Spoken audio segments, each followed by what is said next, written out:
Welcome to SV news.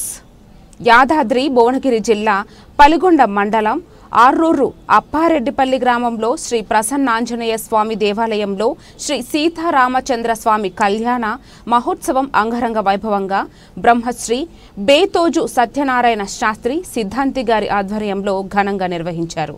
వారు మీడియాతో మాట్లాడుతూ గత 5 సంవత్సరాల నుంచి అప్పారెడ్డిపల్లి గ్రామంలో శ్రీ సీతారామచంద్ర స్వామి కళ్యాణ మహోత్సవం అంగరంగ వైభవంగా నిర్వహిస్తున్నామని, గ్రామస్తులందరూ కళ్యాణాన్ని తిలకించడానికి వచ్చి ఆ దేవుని ఆశీర్వాదం తీసుకుంటున్నారని అన్నారు. ఈ కార్యక్రమంలో అప్పారెడ్డిపల్లి భక్త బృందం అధిక సంఖ్యలో పాల్గొన్నారు.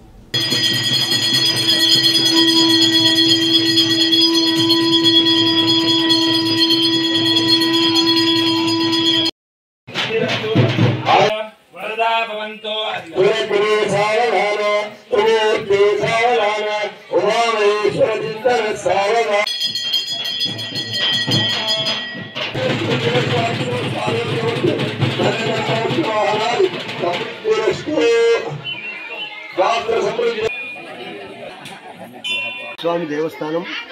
ఈ దేవస్థానం 5 సంవత్సరాల కింద ధ్వజస్తంభ ప్రతిష్ట, విమాన గోపుర ప్రతిష్ట, ప్రహరీ గోడ ప్రతిష్ట మరియు రాజగోపుర ప్రతిష్ట, కళ్యాణ మంటపం ప్రతిష్ట ఇలాంటి కార్యక్రమాలన్నీ కూడా జరుపుకొని ప్రతి సంవత్సరం శ్రీ సీతారామచంద్ర స్వామి వారి కళ్యాణం జరుగుతూ ఉంది.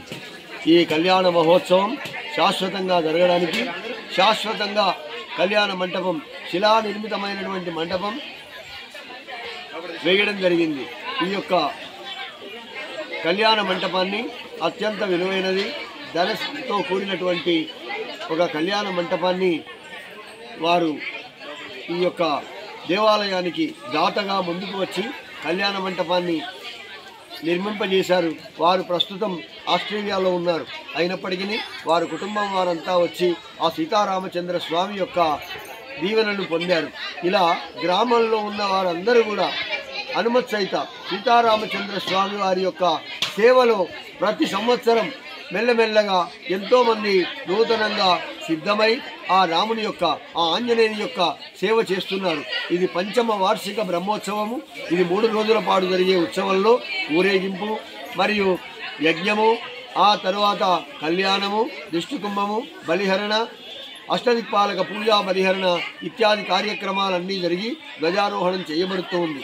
ఈ ప్రకారంగా జరిగేటువంటి ఉత్సవాలలో ఇప్పటికీ 5 సంవత్సరాలు వరుసగా జరుపుతున్నారు. ఎంతోమంది భక్తులు ఆబాల గోపాలం ఈ పల్లెటూరిలో, ఈ కుగ్రామంలో కూడా ప్రతి ఇంటి వారు పాల్గొని అన్ని విధాల ఆ దేవదేవుని అయినటువంటి సీతారామచంద్ర స్వామిని సేవ చేస్తూ, ఆ ఆంజనేయ స్వామిని ప్రార్థిస్తూ ఈ గ్రామంలో ఉన్న ప్రతి వారు ఈ దేవాలయం పట్ల భక్తి శ్రద్ధలతో వ్యవహరిస్తున్నారు. ఇటువంటి వరుస క్రమంలో ఈ సంవత్సరం క్రోధినామ సంవత్సరం, ఉత్తరాయణం, శిశిర ఋతువు, మాఘమాసం, భీష్మ ఏకాదశిని పురస్కరించుకొని ఈ యొక్క బ్రహ్మోత్సవాన్ని జరపడం జరుగుతూ ఉంది. ప్రతి సంవత్సరం భీష్మాష్టమి నుంచి భీష్మ ఏకాదశి వరకు ఈ యొక్క ఉత్సవాలు జరుగుతాయి. ఇది ఒక నియమంగా ఏర్పాటు చేసుకోవడం జరిగింది. ఉత్కృష్టమైనటువంటి ధ్వజస్తంభ స్థాపన చేసినటువంటి రోజే ఈ యొక్క బ్రహ్మోత్సవాలు జరుపుకునేటువంటి రోజు. ఈ ఆంజనేయ స్వామిని ఎప్పుడు ఎవరు ఎక్కడ ప్రతిష్ఠించారో తెలియదు, కానీ అంతకాలం నుంచి మనుగడబడి ఉన్నటువంటి ఈ ఆలయాన్ని ఈ మధ్యకాలంలో తుమ్మల రవీందర్ రెడ్డి దంపతులు ముందుకు వచ్చి గ్రామస్తులందరినీ ఏకం చేసి మరియు గ్రామంలో ఉన్న ప్రతి సామాజిక వర్గాన్ని దేవాలయానికి రప్పించేటువంటి ఒక చక్కని ప్రయత్నాన్ని చేస్తూ ఉన్నారు. వారు వ్యవసాయంతో పాటు ఈ భక్తి వ్యవసాయం కూడా నిర్వహిస్తూ సమస్త ప్రజానీకానికి ఆధ్యాత్మికమైనటువంటి చింతన కలిగించి ముక్తి మార్గానికి త్రోవ చూపిస్తూ ఉన్నారు. వారు, వారి కుటుంబం ఈ యొక్క గ్రామానికి ఆదర్శమైన వారుగా, వారి పెద్దలు ప్రభాకర్ రెడ్డి గారు అందరికీ ఆదర్శమూర్తులు. ఈ విధంగా వారి కుటుంబం మన గ్రామంలో ఉన్న ప్రతి వారికి ఒక ఆదర్శ భావాన్ని చూపిస్తూ ఆధ్యాత్మిక చింతన వైపు నడిపిస్తున్నారు. వారిని, వారి కుటుంబాన్ని, ఈ గ్రామంలో ఉన్న అన్ని సామాజిక వర్గాల వారిని ఆ అనుమతి సహిత సీతారామచంద్ర స్వామి సదా అనుగ్రహించాలని ఈ కళ్యాణమూర్తులలో ఉన్నటువంటి సీత, రాముడు, లక్ష్మణుడు, హనుమంతుడు ఈ విధమైన ఆ యొక్క ఉత్సవమూర్తుల సన్నిధిలో ఈ విషయం చెప్పడం జరుగుతుంది. గ్రామస్తులంతా కూడా అత్యంత వేడుకతో ఈ